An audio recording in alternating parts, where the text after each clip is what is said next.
Found it interesting to see Donald Trump finally wear a mask. I think he was fancied himself in it. He said something along the lines of that he looked like the Lone Ranger or something. But here he is explaining why he, for the first time, wore that mask 2 days ago. Well, I'll probably have a mask if you must know. I mean, I'll probably have a mask. I think when you're in a hospital, especially in that particular setting where you're talking to a lot of soldiers and people that in some cases just got off the operating tables, I think it's a great thing to wear a mask. I've never been against masks, but I do believe they have a time and a place. A time and a place. Will we see him wear a mask again, do you think? Oh, sure. And the fact is, look, nothing's changed, Chris, whether it be in Australia or the US or anywhere else in the world. Nothing has changed. We do not have a vaccine. And there are two interesting points which I've been carefully thinking about. The first is, number one, you're seeing a global social experiment in Melbourne at the moment.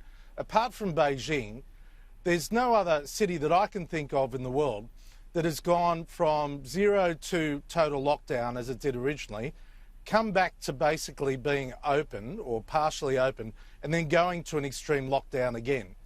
And it certainly hasn't happened here in the United States.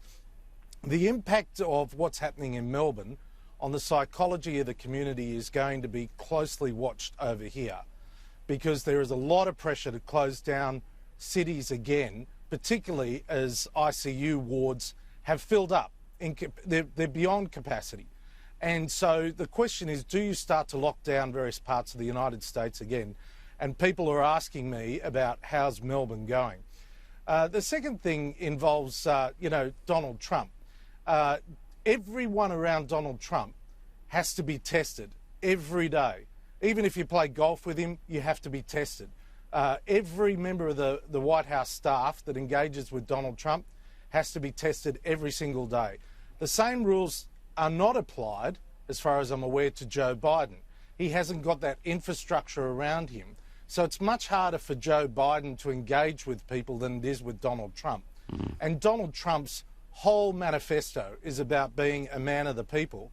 And it's very hard to be a man of the people if you're not seen to be engaging with people, even with a mask. So, it's just another nuance in the whole play over here at the moment. But what about the economy? The economy was his go-to argument. You can vote and trust in someone who understands the economy. Right now, America has picked up slightly, but it's not something he will be able to use. Will he, Joe? I'm asking you the question, as he gears up and campaigns for the November election.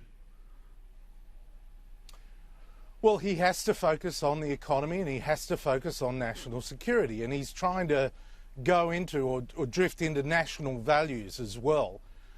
So if he doesn't, his message has moved from, look at the economy that I created, I made America great again, to I'm the only person that can get America back on track again.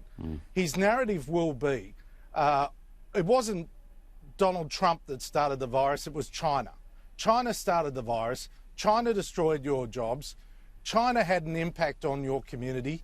I'm standing up to China. I'm the only person that can get your job back. I'm the only person that can get you back on track. I've done it with the stock market, but that's not enough. I will be the only person that can get you a well-paid job because I've done it before and I'll do it again. So his message has to be hope. Now, the challenge is he's not big on hope.